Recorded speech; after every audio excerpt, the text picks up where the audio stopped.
हम अन्न जल भी ग्रहण नहीं करेंगे। बंधुओं, हमें बाध्य न करें। हमें सोचने के लिए एक दिन का समय दें। हम शिव जी की आज्ञा और आदेश के अनुसार ही आचरण करेंगे। अवश्य अवश्य अवश्य अवश्य अवश्य।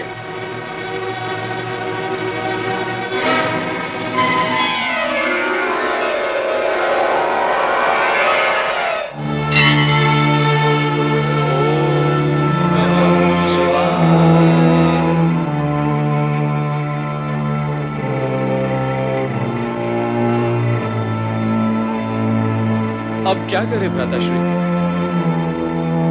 मेरी बुद्धि तो साथ नहीं दे रही भैया नर। भ्राताश्री, यदि प्राणी की बुद्धि उसका साथ न दे तो फिर इस जगत में किसके साथ पर विश्वास किया जा सकता है? इस संकट के विकट समय में तुम तर्कशास्त्र खोलकर क्यों बैठ गए हो? कोई उपाय क्यों नहीं सोचते? विधाता ने सोचने का कार्य बड़ों को सौंपा है, इसलिए सोचने का कार्य आप करें। मेरे विचार से हमें हिमालय के सुदूर पर्वत श्रृंखलाओं की ओर चले जाना चाहिए, जहां हम तक आने का कोई विचार ही ना कर सके। उत्तम, अति उत्तम। मैंने तो प्रजा के नाम मात्र एक संदेश लिखा था, किंतु फिर यह सोचा इससे विशेष लाभ नहीं होगा। अब लगता है यह संदेश कार्य करेगा। कहां है वो संदेश? क्या लिखा है तुमने? भोजपत्र पर लिखा है मैंने, प्रजाजन को संबोधित करते हुए लिखा है। सुनो। प्रिय प्रजाजन, भगवान शिव जगत के पालनहार हैं, देवाधिदेव हैं। उनसे विमुख होना हमारे लिए संभव नहीं है। आप भी भगवान शिव की शरण में जाकर प्रजातंत्र की प्रणाली से कार्य करें, यही सबके हित में है। शिव आप सभी की रक्षा करेंगे। नर नारायण। नर, तुम तो कह रहे थे कि विधाता ने उपाय सोचने का कार्य बड़ों को सौंपा है, परंतु यह सत्य उलट हो गया और जो नवीन सत्य प्रकट हुआ है वो ये है कि संकट से उभरने और उबारने का कार्य छोटे ही कर सकते हैं। चलो अब शीघ्रता करो। अब और क्या शीघ्रता करनी है भ्राताश्री? इतनी बुद्धिमानी का कार्य करने के पश्चात अब यह ज्ञानपूर्ण प्रश्न क्यों भैया नर? रात्रि का समय है, हमने प्रजा के नाम संदेश भी लिख दिया है। चुपचाप निकल चलते हैं अपने गंतव्य की ओर। विचार उत्तम है। उत्तम विचार को कार्य रूप देने में विलंब नहीं करना चाहिए। ये संदेश पत्र भगवान शिव के चरणों में रख दो। प्रातः काल हमारा ये संदेश उन्हें प्राप्त हो जाएगा। ओम नमः शिवाय। हे भगवान, हमारी प्रजा को सुबुद्धि देना प्रभु। उन्हें शक्ति और सामर्थ्य देना। सभी को प्रजातंत्र का अर्थ व महत्व समझाना प्रभु। सभी पर ऐसी कृपा करना महेश्वर कि वो अपनी प्रजातंत्र की प्रणाली को, अपने कुशल संचालन, सुबुद्धि और लोकहित की भावना को संपूर्णता पर्यंत पहुंचाकर सभी को प्रसन्न कर सके। और हमें इस गुप्त पलायन के लिए क्षमा करना प्रभु। ओम नमः शिवाय। ओम नमः शिवाय। ओम नमः शिवाय। ओम नमः शिवाय। ओम नमः शिवाय। ओम नमः शिवाय। ओम नमः शिवाय। ओम नमः शिवाय। ओम नमः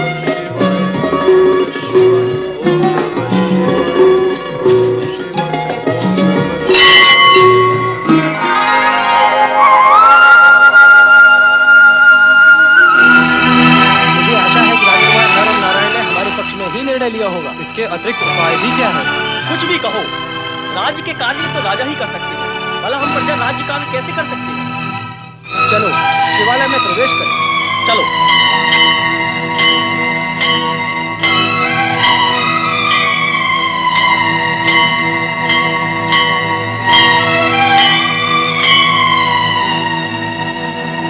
यहाँ तो कोई भी नहीं है। दोनों राजकुमार कहाँ गए? हमसे तो कहा था शिवाज्ञा प्राप्त करके सूचित करेंगे। लगता है हमारा क्षण हो गया। अब सभी भगवान शिव शंकर की शरण में जाकर प्रजातंत्र की प्रणाली से कार्य करें। अरे देखो देखो, इस जगत में ऐसे प्राणी भी हैं जिन्हें राजपाट और सत्ता से अधिक भगवान से प्रेम है। नारायण का त्याग महान है, दादा उनकी रक्षा करे।